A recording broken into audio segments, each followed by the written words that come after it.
Gloria a Dios, hermanas, hermanos, el Señor les bendiga una vez más. Quería comentarles que siempre cuando el Señor ha permitido traer estos estudios, son tan espirituales que el Señor nos hace que los vivamos. Y yo creo que parte de esto que estamos viendo es eso, de que el enemigo no está nada a gusto por cuanto hay verdades que se están diciendo, están hablando, están expresando, que como les comentaba yo la semana pasada, el Señor hace esto. El Señor pone la palabra en nuestro corazón, ¿verdad? La escribe en nuestro corazón. Entonces, cada que nos alimentamos de la palabra de Dios, cada que recibimos la palabra de Dios, ahí está dentro, ahí quedó en el corazón. Pero va a llegar un momento en que Dios va, de todo lo que Dios nos ha dado, va a decir, da, ministra eso que tienes. ¿Qué vas a ministrar y qué vas a dar? Lo que tienes dentro. Si no tienes nada, pues no vamos a administrar nada. Pero si tienes la palabra de Dios, vas a administrar esa palabra de Dios. Lo que está en tu corazón, lo que está dentro de ti, lo que vamos a dar, este es el evangelio. Podemos declarar bendición, podemos declarar muchas cosas, pero si estamos vacíos, somos como tímbalo que restiñen, dicen por ahí, estamos huecos. Pero si estamos llenos de la palabra de Dios, esa palabra va a salir. Entonces va a decir, tengo esto dentro de ti, úsalo. Te he dado esto, eso, úsalo. Gloria a Dios. Entonces, a veces dice, bueno, hermanos, ya hemos hablado mucho acerca de eso, sí, pero no sabemos para cuándo, a veces no entendemos las cosas hasta que el Señor nos dice, este es el tiempo para que experimentes y entiendas exactamente de qué se trata. Gloria a Dios. Yo lo único que sí sé, hermano, que yo predico un Cristo vivo. Yo predico al que se levantó de los muertos. Aquí no predicamos a un Cristo impotente y derrotado. Predicamos al Todopoderoso y a Él sea la gloria. ¿Sí? ¿Y por qué nos ataca el enemigo? Por eso. Porque el enemigo odia a Cristo. Y a la medida que es visto Cristo en la iglesia, es a la medida que el enemigo nos va a atacar. Tenemos un adversario y él odia a Cristo. Y entonces, ¿qué significa esto? Que cuando tú y yo empezamos a manifestar a Cristo, pues el odio se va a centrar con más fuerza sobre nosotros. Entonces, esa es la situación y esa es la realidad. Así es que, hermanos, veo, por ejemplo, el testimonio que trae la hermana de lo que recibió el hermano Guillermo. Qué bonito. Estoy diciendo, esa casa es de Dios. Yo habito ahí. Mi gloria está ahí. Los rodea y los cubre. Y tú dices, pero ¿y por qué tantos problemas tenemos? Oh, porque eso no nos exime de problemas. ¿Por qué tantas enfermedades, aflicciones? Porque solamente lo que están haciendo es están haciendo más fuertes. Amén. Entonces, yo les puedo decir algo, hermano. Hay una doctrina que dice para de sufrir, que por cierto ahorita tiene muchos problemas, ¿verdad? Legales por muchos abusos que han hecho. Pero bueno, eso es cuestión de ellos. Y a veces creemos que venir a Cristo es para de sufrir. Y esto no es así. Vienes a Cristo y en ese momento que vienes a Cristo es el momento que el enemigo va a hacer todo lo posible e imposible para regresarte y hacer retroceder. Entonces, vienen problemas, sí, vienen problemas, pero ¿qué crees? Que mayor es el que está contigo que está contra tuya. Mayor es Cristo que el enemigo. Amén. Entonces, no podemos decir que la vida cristiana es color de rosa, porque no lo es. Sí. Hoy vamos a entender un poquito por qué es que el enemigo se ensaña mucho con la iglesia o por qué es que odia tanto al creyente.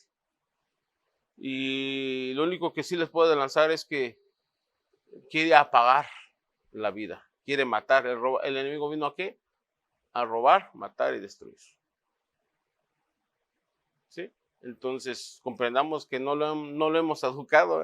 Nadie ha educado al diablo como muchos pretenden, que ya educaron al diablo y ya al diablo ya no los molesta, porque ya lo tiene educado. No es tan malo.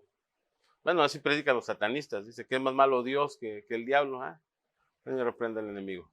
Pero bueno, vamos a adentrarnos en la escritura, hermanos, y vamos a leer Apocalipsis 22, versos 1 al 7.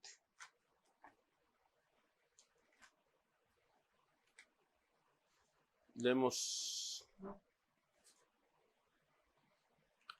la bendita y santa palabra de Dios. En nombre del Padre, estamos convenidos todos de ahí. En nombre del Hijo y en nombre del Espíritu Santo. Dice: después me mostró un río limpio de agua viva, resplandeciente como cristal, que salía del trono de Dios y del Cordero. En medio de la calle de la ciudad y a uno y a otro lado del río estaba el árbol de la vida, que produce 12 frutos, dando cada mes su fruto, y las hojas del árbol eran para la sanidad de las naciones. Y no habrá más maldición, y el trono de Dios y del Cordero estará en ella, y sus siervos le servirán, y verán su rostro, y su nombre estará en sus frentes. No habrá allí más noche, y no tiene necesidad de luz de lámpara, ni de luz del sol, porque Dios el Señor los iluminará y reinará por los siglos de los siglos. Y me dijo: estas palabras son fieles y verdaderas, y el Señor, el Dios de los espíritus de los profetas, ha enviado a su ángel para mostrar a sus siervos las cosas que deben suceder pronto. He aquí, vengo pronto. Bienaventurado el que guarda las palabras de la profecía de este libro. Amén. Vamos a ver brevemente. Bendito Dios Todopoderoso. Te damos gracias, te damos gloria y honra, poderoso Padre. Te pedimos, Padre Santo, que nos unjas hoy para predicar. Padre Santo, que nos unjas para recibir tu bendita y santa palabra. Damos gracias porque nos has permitido alabarte y adorarte, mi Dios, y nos has permitido regocijarnos en ti, Señor. Pero, Padre mío, necesitamos, Padre Santo, pan de vida, pues verdaderamente esa verdadera comida, ese verdadero pan, Padre Santo, que nos sustente, Padre mío, mi Dios Todopoderoso. Tenemos hambre de ti, Señor. Te pedimos que nos hables hoy, mi Dios Todopoderoso. Llévate tú la gloria, porque solo tú eres digno de recibir la gloria, poderoso Dios. Desde ya reprendemos y atamos todo aquello que se levante en contra de tu palabra. En el nombre de Jesús, te damos la gloria a ti, Padre. Declaramos victoria sobre todos nuestros enemigos. Amén y amén. Siéntense, hermanos, por favor. Entonces, hermanos, vemos, esta visión, hermano, esa es la voluntad de Dios. Esa es esa es la visión que le mostró a Juan de qué es lo que Dios espera, o qué es lo que Dios está haciendo, o cuál es el plan de Dios para que nosotros la iglesia, no, siempre estemos en esa condición. Dice: era un río limpio de agua viva, que salía del trono de Dios y del Cordero. O sea, ¿qué significa? Que la voluntad de Dios, que el río siempre esté fluyendo. Esa es la visión para la iglesia. Ese es el deseo de Dios para la iglesia, que siempre esté fluyendo el río. ¿Sí? Y en medio de la calle de la ciudad, a uno y al otro lado del río, estaba el árbol de la vida. ¿Y quién es el árbol de la vida? El árbol de la vida es Cristo. Amén. Ahora, vemos entonces, hermanos, una manifestación, o Dios demuestra a Juan un mover del Espíritu Santo, un mover en la iglesia sin restricciones. Si nosotros estamos en Cristo, si nosotros somos la iglesia, entonces la voluntad de Dios es que el río fluya y que el árbol de la vida, que es Cristo, esté dando vida. En pocas palabras, la voluntad de Dios es que en la iglesia se esté manifestando la vida de Cristo a través de ella. Es el río fluyendo, es mover del Espíritu Santo, es sanidad, es todo lo que se necesita a través de la iglesia. Esa es la voluntad de Dios. Ahora, esta serie se llama El Conflicto y esta segunda lección se llama Controversia de Sión, perdón. Y les voy a leer Isaías 34:8, que dice así: porque día de venganza de Jehová, año de retribución, es este en el pleito de Sión. Ahora, año de retribución en el pleito de Sión. En algunas versiones, por ejemplo, en la versión en inglés dice la controversia de Sión. Y la pregunta es, ¿cuál es la controversia? Ya vimos cuál es la voluntad de Dios. Vamos a ver cuál es el pleito que tiene Dios con Sión, o cuál es la controversia que tiene el Señor. ¿Cuál es la controversia de Dios que tiene el Señor? La controversia que tiene Dios con Sión. ¿Lo decía Cristo?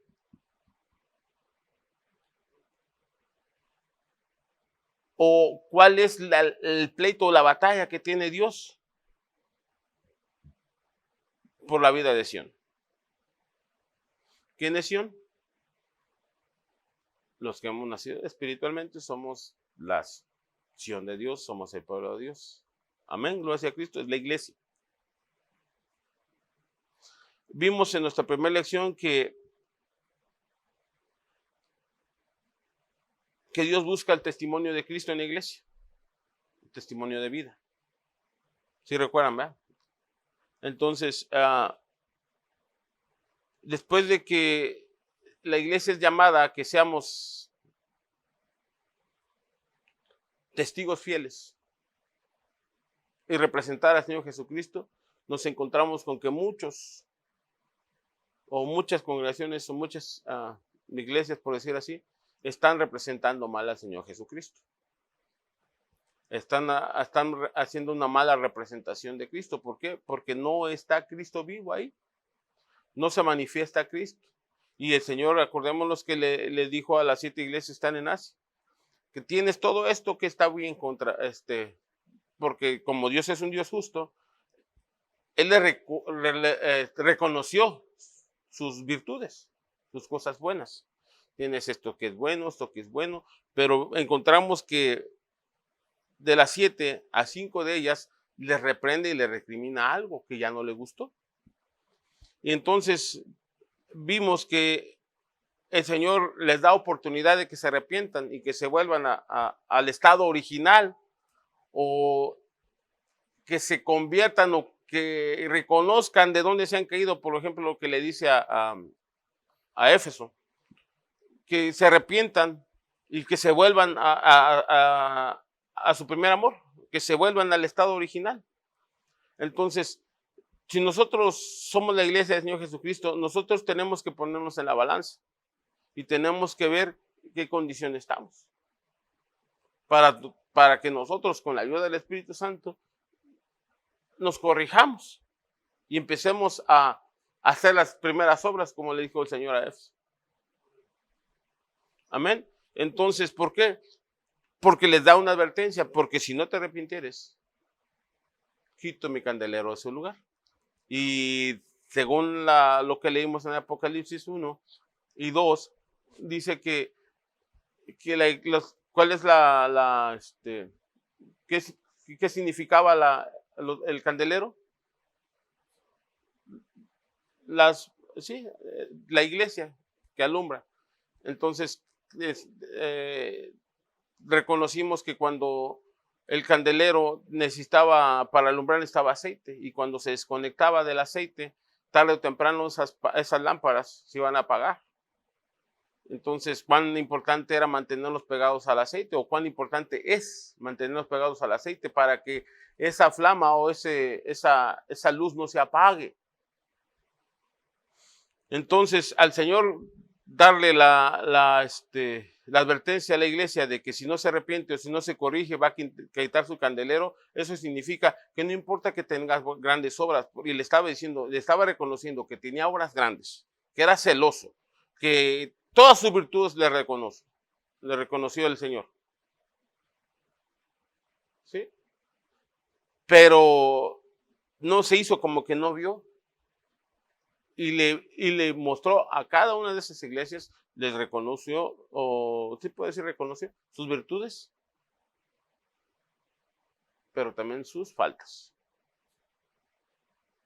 Entonces, a nosotros nos enseña, es de que de acuerdo a esas advertencias que Dios le da a la iglesia, es que sí le interesa a Dios la condición de su pueblo, sí le interesa a Dios la condición de su iglesia, porque eso va a determinar si Dios va a seguir sosteniéndola como iglesia o solamente va a seguir hablando como iglesia, haciendo las cosas que hace la iglesia, pero sin la presencia de Él. Salvo que, ¿por qué? Porque Él ya quitó su presencia de la iglesia. Amén. Entonces, al quitar el Señor su presencia de la iglesia, dice, me llevo mi candelero a otro lugar. ¿Qué era un candelero? ¿Para qué era el candelero? Era como las lámparas, era para alumbrar. Entonces, al quitar la luz, ¿qué gobierna? Tinieblas. Cuando se sale la luz, cuando se apaga la luz, automáticamente las tinieblas se apoderan. Si apagamos ahorita estas luces, automáticamente las tinieblas van a cubrir el cuarto. Entonces, Dios le está, no importa, porque analicemos que Dios está reconociendo todas sus virtudes de Éfeso. Todo esto bueno tiene, dice, pero si no te arrepientes, si no te corriges, quito mi candelero de su lugar. Entonces, si no está la luz de Dios adentro, ¿qué está gobernando adentro? Entonces, ya no están, ¿por qué? Porque el conflicto que tiene Dios con esa iglesia es que ya no están representando a Cristo vivo. ¿Sí? Están haciendo todas las cosas, siguieron haciendo las cosas religiosamente, sin la presencia de Dios. Y ese es un riesgo, porque al no hacer las cosas bajo la unción y dirección del Espíritu Santo, la iglesia va caminando a ciegas. Y como la iglesia va caminando a ciegas, tiene el riesgo de caer en un hoyo. ¿Qué significa ese hoyo? Tribulación. No estoy hablando de salvación. Estoy hablando de que Dios escogió la iglesia para manifestarse al mundo. Dios, un propósito por el cual levantó Dios a la iglesia es que Cristo fuera conocido, que Cristo fuera glorificado. Y al no representar la iglesia, al representar mal a la iglesia, al Señor Jesucristo, está representando un Cristo impotente, un Cristo débil. ¿Sí? Entonces Dios tiene una controversia ahí con su iglesia. Y esto le damos como introducción, hermanos, para que empecemos y entendamos un poquito más esta lectura que viene. Sión es representada en el Antiguo Testamento muchas veces como la novia de Jehová. Nosotros estamos familiarizados como la Virgen hija de Sión. Y Sión siempre estaba en lucha, era objeto de envidia y deseo de las otras naciones. Siempre estaban queriendo conquistar Sión. ¿Sí? Siempre, desde que Dios plantó a su pueblo, fue asediado por todas las naciones que lo rodeaban. ¿Sí? Entonces, ¿qué querían hacer con esas naciones? Esas naciones con Sión o con el pueblo de Dios. ¿Qué es lo que querían hacer? Matarlos, destruirlos, que no hubiera más memoria de Israel. ¿Sí? Bueno, si eso lo trasladamos a este tiempo, es exactamente lo mismo. Lo que el enemigo quiere es matar el testimonio de que Cristo vive. Él quiere apagar, Él quiere que la vida de Cristo no sea manifiesta por ningún lado. Cuando la iglesia empieza a manifestar al Cristo vivo, es donde empiezan los problemas en la iglesia, hermano. Es donde empiezan las situaciones adversas. Es donde toda la fuerza del infierno se hace presente para poder apagar y poder matar al cuerpo de Cristo, que es la iglesia. Pero está profetizado por el Señor que las puertas del infierno no prevalecerían contra la iglesia. ¿Cuántos dicen amén? Cuando leemos acerca de guerra espiritual, y esto es lo que es para Dios, es la batalla por la vida. O vive la iglesia, o muere la iglesia. O vive la iglesia, o vive el enemigo. ¿Qué significa? Que territorialmente, donde quiera que es plantada la iglesia del Señor Jesucristo, automáticamente principados, potestades, gobernadoras, tinieblas, todas las huestes espirituales de maldad se van a hacer presentes. ¿Para qué? Para apagar a esa iglesia, para que Cristo no sea manifestado. Porque el enemigo acérrimo de ellos es Cristo. Oh, ahora entiendes por qué pasan situaciones adversas. Porque cada vez que manifiestes a Cristo, el enemigo no se va a quedar cruzado de brazos, siempre va a buscar un contragolpe, siempre va a buscar venganza, siempre que va a querer ganar ventaja, siempre va a querer hacer que te haga que retrocedas, que dudes. ¿Dónde está mi Dios? ¿Dónde está mi Dios? Dios está contigo, y no nomás contigo, dentro de ti también. Él así está, yo no voy a estar con ustedes, sino voy a estar en ustedes. Gloria sea mi Dios. Entonces, esto es definitivo. Eres escogido por el Señor para que Cristo viva su vida en ti y en mí. Esto lo hablamos la semana pasada o las semanas pasadas. ¿Sí? Ese es el propósito por lo cual el Señor creó la iglesia y levantó la iglesia. ¿Para qué? Para que su Hijo pueda vivir su vida libremente sin ningún contrincante. Para que pueda ser exaltado y glorificado Cristo. Amén.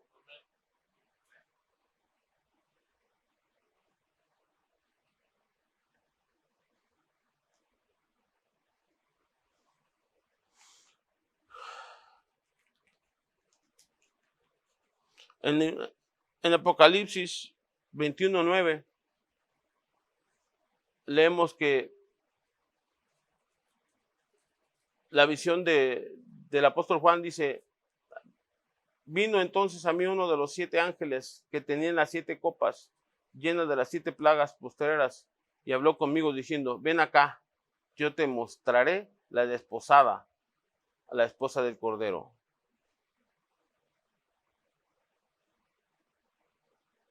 Y me llevó en el espíritu a un monte grande y alto y me mostró la gran ciudad santa de Jerusalén que descendía del cielo de Dios. Y le mostró, y en el capítulo que leímos hace un ratito, en el 22, del 1 al 7, que por cierto les dejé de tarea que lean todo el 22,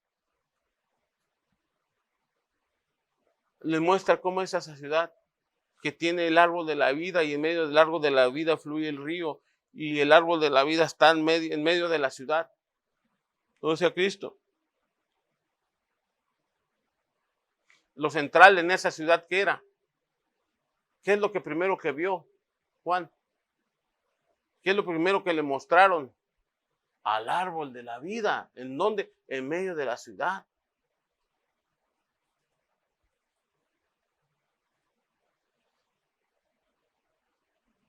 ¿Qué le está diciendo Juan? Mi voluntad es que te mantengas siempre en victoria. Que la muerte sea un pasado para ti. Hablando de muerte espiritual. Sea un pasado, no un futuro. Que la muerte no sea un presente, sino que sea un pasado para ti. Porque mi voluntad es que estés como esa ciudad. Tú eres parte de esa ciudad. Tú eres la iglesia de Cristo. Tú eres la novia del Señor. y va a descender, dice, desposada, ya casada, pues.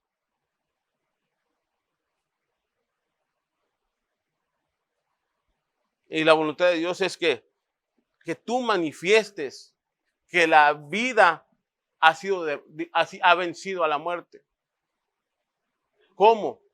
Que tú te mantengas vivo, que tú te mantengas manifestando la vida de Cristo, que cada uno de nosotros que hemos nacido de nuevos, nos mantengamos hasta el fin manifestando que Cristo vive.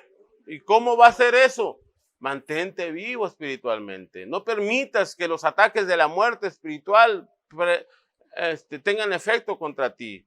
Nosotros sabemos nuestras armas, sabemos qué tenemos que hacer para mantenernos vivos. Tenemos la Biblia, tenemos la oración, no podemos descuidar nuestra vida espiritual porque tarde o temprano, apartado del Señor, nada podemos hacer. Tarde o temprano, si no estamos conectados, si somos esa luz, somos esa lámpara, somos la iglesia y el Señor está en medio de las 7 iglesias, de las 7 lámparas. Es decir, el Señor está en medio de la iglesia, pero eso no nos justifica que el Señor siga manteniéndonos como iglesia si es que no estamos haciendo la voluntad de Él. Hermano, pero leen la Biblia, hermano, pero cantan, pero alaban, pero sí, todo eso. Pero el Señor le dijo, arrepéntete, si no, quito mi candelero. Entonces, ¿y todo lo bueno que están haciendo, Señor? Qué bueno, síganlo haciendo. Pero lo malo, que dejen de hacerlo y empiecen a hacer lo que no estaban haciendo.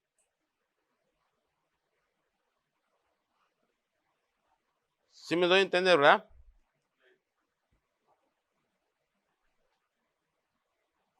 Entonces, la voluntad de Dios es que a la esposa de Dios, la iglesia, se encuentre en una absoluta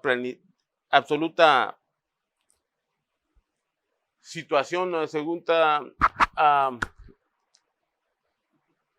en una, digamos, zona, en un estado, en un absoluto estado de triunfo constante sobre la muerte.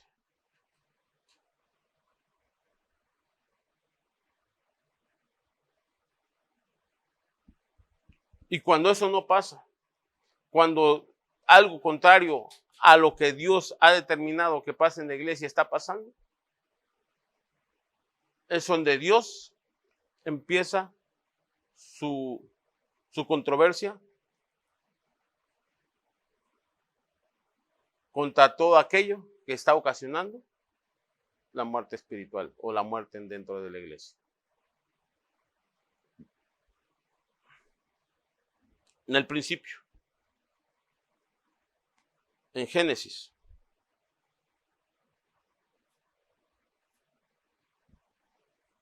vemos a Adán. Dios lo puso en el huerto. Dios le dio que señoreara. Todo estaba bien. Pero Dios le dio una instrucción. Como quiera, le falló a Dios. En cuanto le falló Adán a Dios, ¿qué pasó? Se hace presente el Señor. ¿Dónde estás? Y ya sabemos las consecuencias a causa de esa desobediencia. Él murió espiritualmente. Y a causa de esa muerte, pues nos pasó a morar a todos.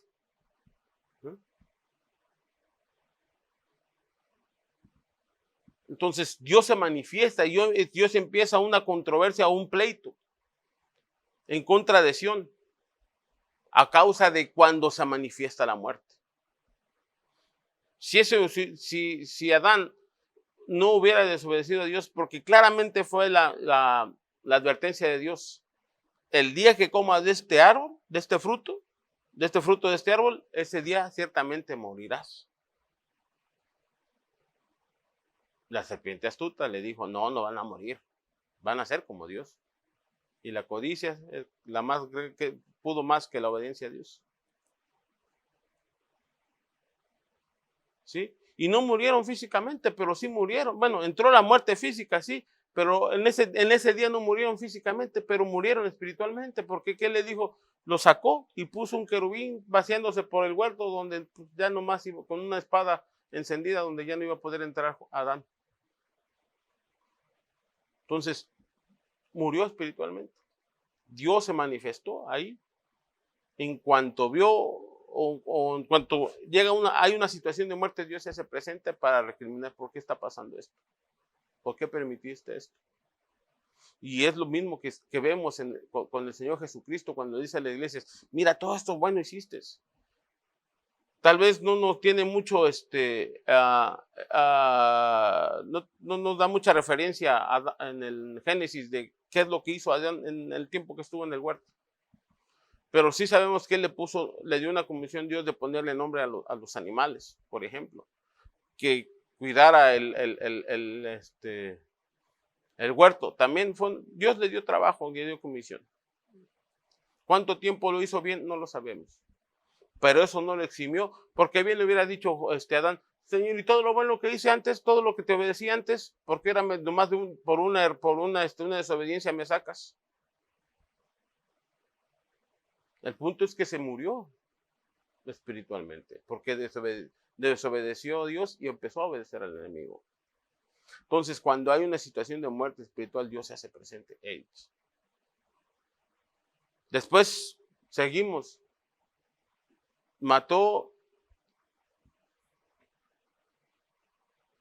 Caín mató a su hermano Abel. Los dos tenían conciencia de Dios y sabían que Dios era real y por lo tanto los dos presentaron una ofrenda. La de Abel fue acepta delante de Dios, la de Caín no fue acepta y Dios le habló a Caín, si vienes tú hicieres, si recto fuera tu corazón, también recibiría tu ofrenda, pero le estaba diciendo, pero ten cuidado porque el pecado se está tocando a la puerta. Él desobedeció.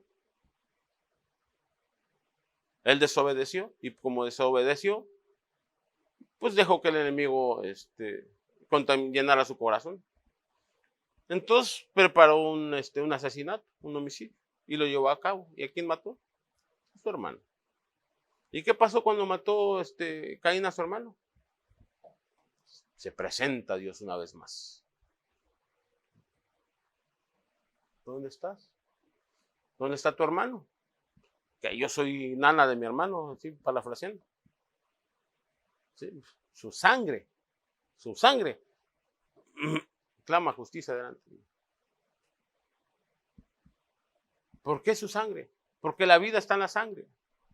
Así lo dicen la escritura. La vida está en la sangre y como se derramó sangre inocente, esa sangre estaba clamando a Dios. Pero se manifestó Dios. Entonces, cada vez que hay una situación de muerte, Dios se manifiesta, Dios empieza. Y le vino juicio a Caín, sí, le vino juicio. Y él dijo que el juicio que le había tocado era peor que cualquier otro castigo.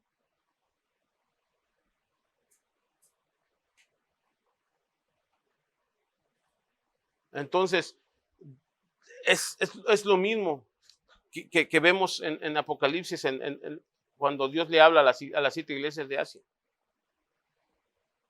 ¿Sí?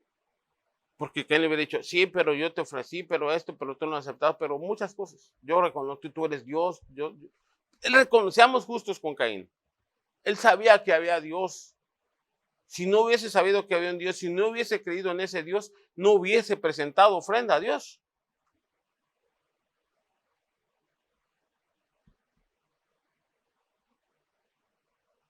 Pero eso no lo eximió de recibir el juicio de parte de Dios.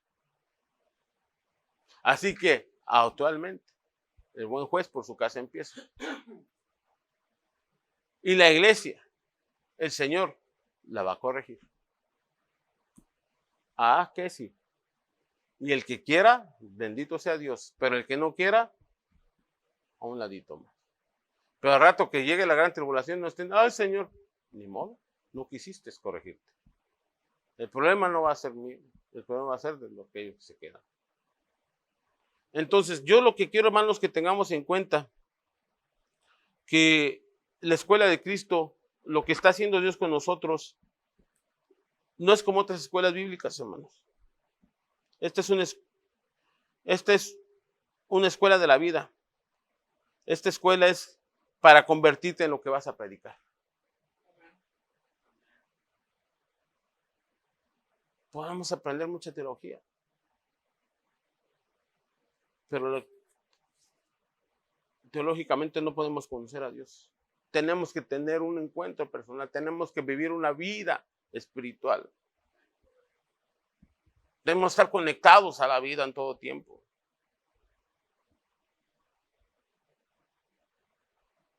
¿Lo decía Cristo?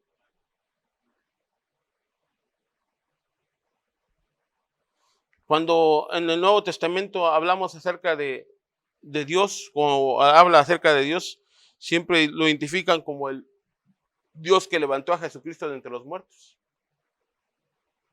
En el Nuevo Testamento, en el Antiguo Testamento lo identifican como el Dios que abrió el Mar Rojo. ¿Eh?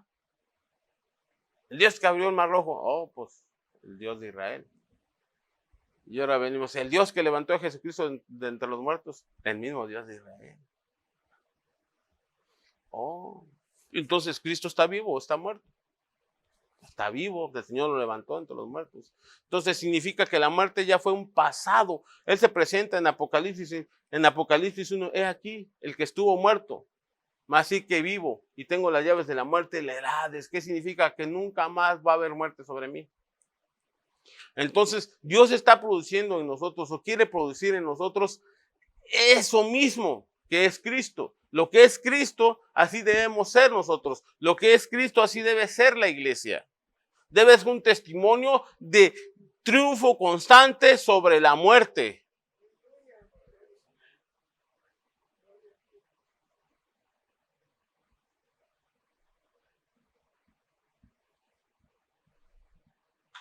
Vemos el árbol de la vida en medio de la ciudad. Y dice que da sus frutos a cada mes. ¿Y su fruto era para qué? Para sanidad de las naciones. Pero vemos en Génesis 1. Perdón, en Génesis. En Génesis. Cuando Dios le dice que pusieran ese querubín en el huerto. ¿Para qué? Para que no fuera a hacer que Adán tomara del árbol de la vida. Si Dios permite que Adán, una vez caído, una vez en su estado pecaminoso, toma del árbol de la vida, ¿saben que iba a ser eterna? El pecado. Se iba a inmortalizar el pecado. Por eso Dios le puso una restricción. No puedes tomar del árbol de la vida. La voluntad de Dios era que comiera en su tiempo del árbol de la vida.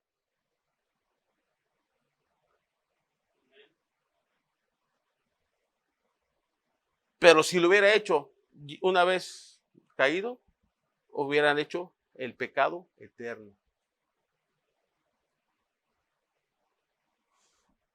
Pero ¿qué dice la Escritura? Que allá en el cielo nada inmundo entra. Allá ya no hay más pecado. Entonces, ¿cómo vamos a participar del árbol de la vida? Los que hayan vencido a la muerte, los que hayan vencido al pecado, los que se hayan mantenido triunfantes sobre ese estado de muerte. Hay un galardón grande, hermanos.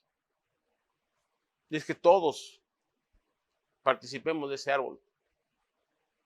¿Lo dice Dios?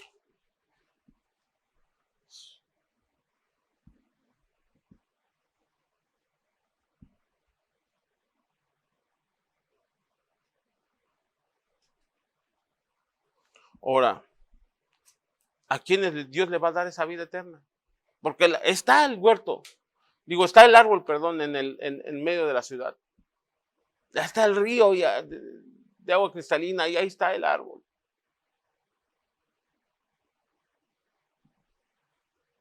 ¿Saben a quién les va a dar oportunidad? A los que a través del Calvario mueran y se mantengan una vez muertos, muertos al yo, muertos a la carne, se mantengan en ese estado de que la muerte ya no es algo futuro para ti, sino es algo pasado.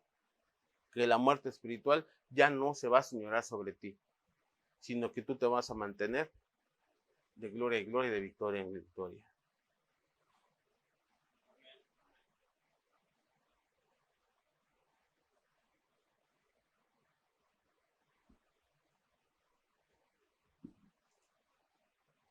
Cuando Dios en Génesis 9:6 dice, el que derramare sangre de hombre, por el hombre su sangre será derramada, porque a imagen de Dios es hecho el hombre.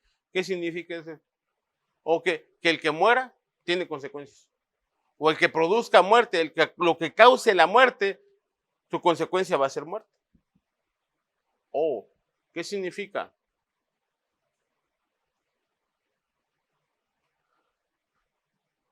Significa que si nosotros permitimos la muerte, viene juicio de parte de Dios. No sabemos que vamos a muerte física, no. Estamos hablando de muerte espiritual. Quiero que nos enfoquemos en eso. Si nosotros morimos espiritualmente, viene el Señor con juicio. O tú mataste, o tú provocaste esta muerte, esta es tu consecuencia. Entonces hay un juicio severo por parte de Dios. Tenemos que tomar en cuenta, hermano, todo eso. El diseño de Dios de la iglesia es la vasija donde Él se va a servir. Es la vasija donde Él se sirva. Es la vasija donde Cristo se ha manifestado. ¿Sí? Entonces, pero que Cristo vamos a manifestar y esa es la situación. Entonces, Dios nos está llamando para hacer ese mensaje que vamos a llevar, para no hablar acerca de algo, para hablar de Cristo. No de Cristo. Hablar por Cristo, para que tú seas su boca. Dice, hemos leído en el libro de los Hechos, dice que los discípulos predicaban y el Espíritu Santo confirmaba su palabra con los hechos. Esa es la iglesia primitiva. Ese es el diseño de Dios para la iglesia. ¿Qué significa? Ellos predicaban y el Espíritu manifestaba a Cristo vivo, que verdaderamente ese Cristo que ellos predicaban estaba vivo, que había vencido a la muerte. Entonces hay una controversia, porque todas las fuerzas de las tinieblas, ¡pum!, vienen contra la iglesia. No es fácil. A veces ya no aguantas la carga, a veces ya no aguantas la prueba, a veces, Señor. Pero está el Señor ayudándonos, hermano. No nos animemos. Vamos a ver la gloria de Dios de una manera grande y maravillosa. Mantengámonos siempre vivos. Gloria sea a Cristo. Vemos, hermano, que Dios le permite a al diablo, tocar a Job. Pero le hace una advertencia, sí, tócale su carne, le quitó todo, pero no toque su vida.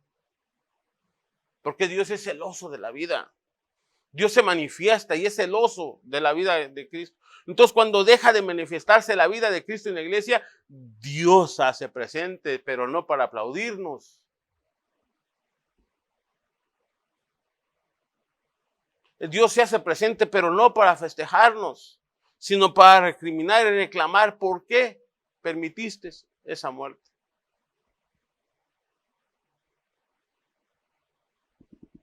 La vida es sagrada para Dios, hermano, y Él es muy celoso de ella.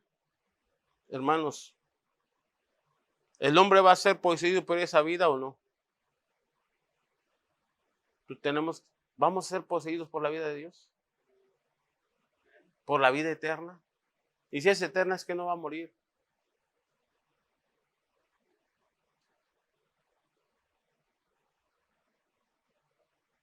Ahora, amén, dijimos, ¿eh? Ahora, ¿vamos a permitir que esa vida se manifieste? Que tenga libertad de expresión. Hay que quitar toda restricción, hermano. Todo lo que esté impidiendo que el río fluya. Porque la voluntad de Dios es que el río cristalino fluya. Ese es el reflejo de la iglesia de Cristo.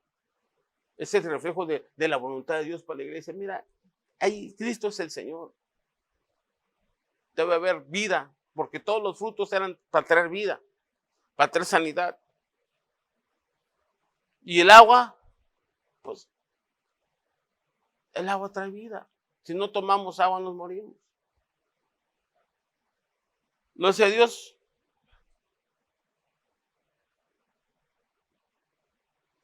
Dios nos va a juzgar por esto. Si hemos detenido esta vida o no. Ahora, Dios va a darte la vida. Y tú debes dar a luz a la vida. Pero si detienes su expresión a través de tu propia vida, a través de la iglesia que has establecido, Dios no va a tratar muy amablemente contigo. Ouch. Ok. Recibimos la vida del Señor. Aleluya. Aleluya. Gloria a Dios. Ahora, ya la tenemos. Ahora, ¿qué tenemos que hacer? Manifestarla. ¿Cómo?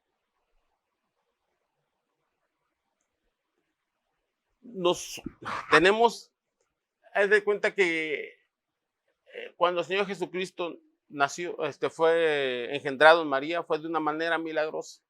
Él es la luz. María quedó embarazada de Jesús a través del Espíritu Santo. ¿Sí? Milagrosamente, pum, ahí está. Entonces, cuando nosotros venimos a Cristo, recibimos esa vida y ya la tenemos dentro. Ahora nuestro trabajo es dar a luz, mantener esa vida viva y dar a luz esa vida. Y cuando nosotros estemos dando a luz esa vida, ay, hermano, a veces los dolores de parto son duros. Las mujeres han de saber eso. Son dolorosos. Pero ¿qué estás dando? ¿Cuál va a ser la recompensa después de ese dolor? Una nueva vida. Entonces, nosotros a veces vamos a pasar por situaciones o hemos pasado o estamos pasando por situaciones duras.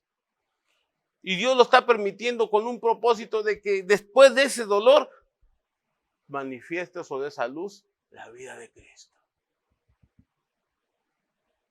Gloria a Dios. Entonces, donde quiera que nos paremos, donde quiera que nos envíe, la voluntad de Dios es que nosotros ministremos a Cristo. Mostrémosle a las tinieblas, mostrémosle al mundo que está en tinieblas, mostrémosle al mundo religioso inclusive, que mi Cristo está vivo, que el Cristo de ellos, si está muerto, no es el mismo de nosotros. Ya voy cerrando. Hermanos, hay un ataque persistente contra la vida. Todos tus problemas salen de esto. Dice aquí el hermano. Lo doy por hecho si es que estás caminando con Dios. Oh.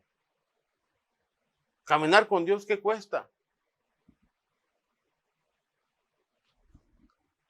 Que el enemigo ataque esa vida que estás manifestando, porque caminar con Dios, Dios no camina con un inmundo. Dios camina con gente que ha nacido de nuevo, con la nueva criatura, con la nueva naturaleza. Y si sigues caminando con el Señor, el enemigo te va a atacar, te va a hacer toda la vida de cuadritos, pero ¿sabes qué? Al final de cuentas, ¿qué dice? ¿Qué pasó con ¿cómo se llama? El hermano que se fue, que el Señor se lo llevó. Se me va el nombre.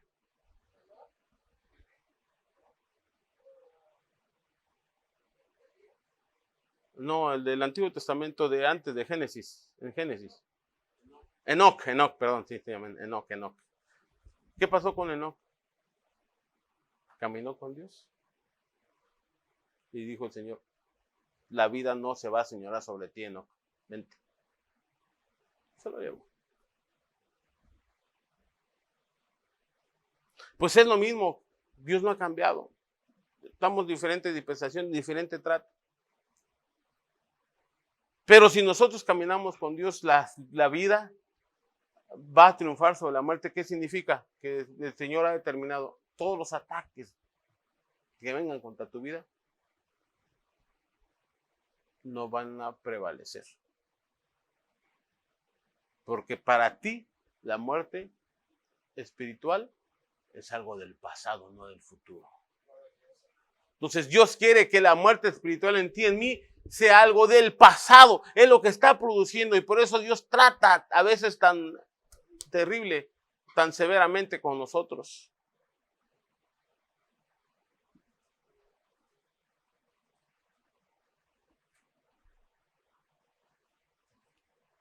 El Adán viejo murió. Y así todos los que andemos en el Adán viejo o en la vieja naturaleza vamos a morir. Entonces, ¿qué tenemos que hacer? Andar en nueva vida, andar en vida, andar en Cristo, andar en el Espíritu.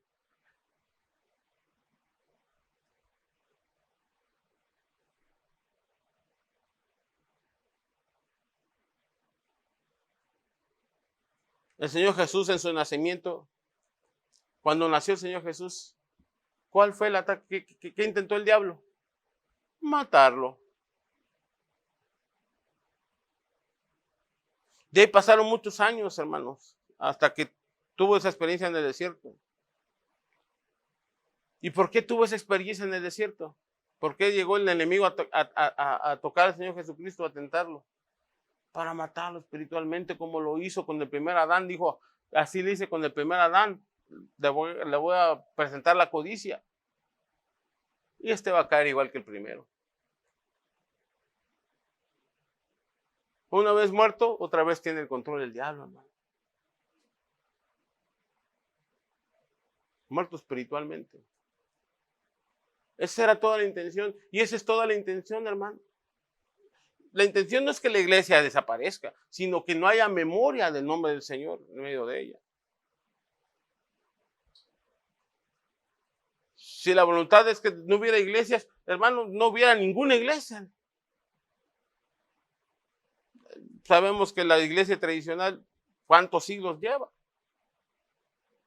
Dicen, por ahí dicen muchos que lo que es de Dios permanece, hermano. Entonces, ¿qué pasó con esa?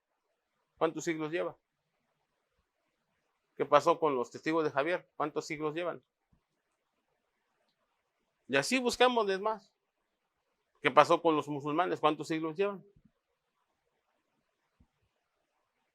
Oh, pero lo que es de Dios permanece. Pues sí, pero ¿y por qué han permanecido ellos? ¿Son de Dios acaso ellos? ¿Son de Dios?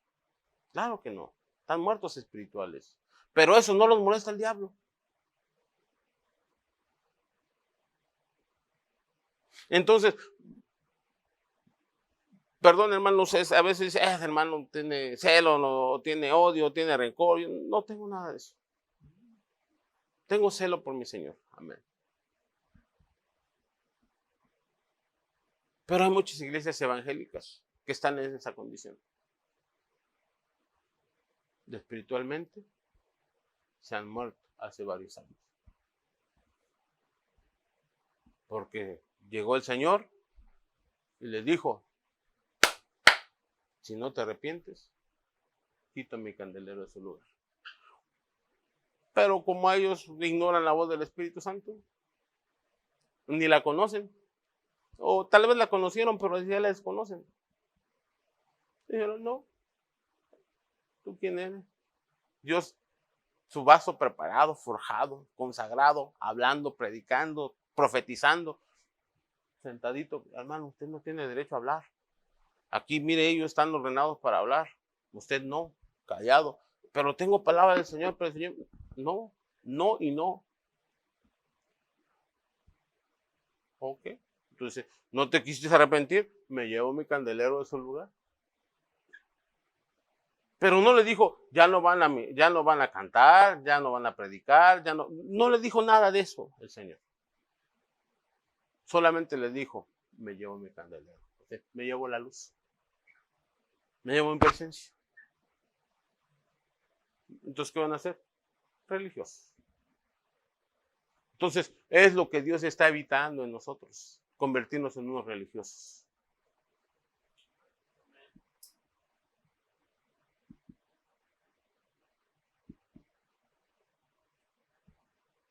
Si Jesús hubiera obedecido al diablo en cualquiera de las tentaciones que le puso, en ese preciso momento se derrumba todo. Porque hubiese desobedecido a Dios y hubiese obedecido la voz del enemigo. Y en ese preciso momento viene la muerte espiritual. Entonces, ahorita estuviéramos creyendo en un Cristo que no resucitó de entre los muertos. Pero dice la Escritura que fue tentado en todo, pero hallado sin pecado. A Él sea la gloria. ¡Aleluya! Entonces, el mismo ataque que sufrió el Señor Jesucristo, inclusive los judíos quisieron matarlo. Agarraron piedras, lo querían apedrear, lo querían despeñar. Ese mismo ataque que vamos a sufrir nosotros. Ese mismo ataque del enemigo, utilizando masas religiosas para apagarte, para atacarte, para que tú no manifiestes a Cristo. Pero tienes que saber quién está detrás de todo esto. Todo aquello que te esté atacando tu vida espiritual, que esté tratando de matarte espiritualmente, ¿sabes quién está detrás de eso? El diablo. Cuando Pablo dice, la lucha no es contra carne ni sangre, ¿contra quién es? Principados, potestades, gobernadoras, tinieblas, huestes espirituales de maldad en las regiones celestes. La lucha es contra ellos. Pero la lucha, ¿por qué? O permanece la vida de Cristo, o nos invaden con su muerte espiritual. Una vez muertos espirituales, no hay ni riesgo para ellos, se acabó la lucha. Para ellos, en ese momento, se acabó la lucha. ¿Por qué? Debo decir por qué. Porque en ese momento ya el problema no es con ellos. En ese momento, el problema ya es con el Señor. Porque viene el Señor, como se manifestó a Adán, el primer Adán, como se manifestó a Caín, como se manifestó a muchos.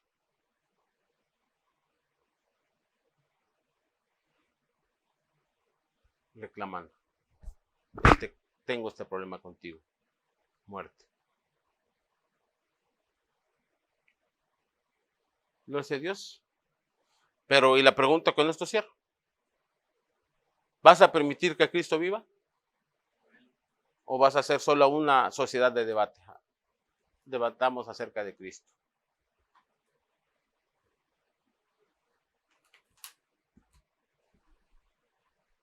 Ese es el mensaje de Dios. Santo Dios. Cristo vive. Vive en ti y vive en mí. Aleluya. A Él sea la gloria. Demos un aplauso al Señor. Gracias, Padre Santo. Recibe la gloria, mi Señor. Así que, hermanos, vamos a darle gracias a Dios por su palabra.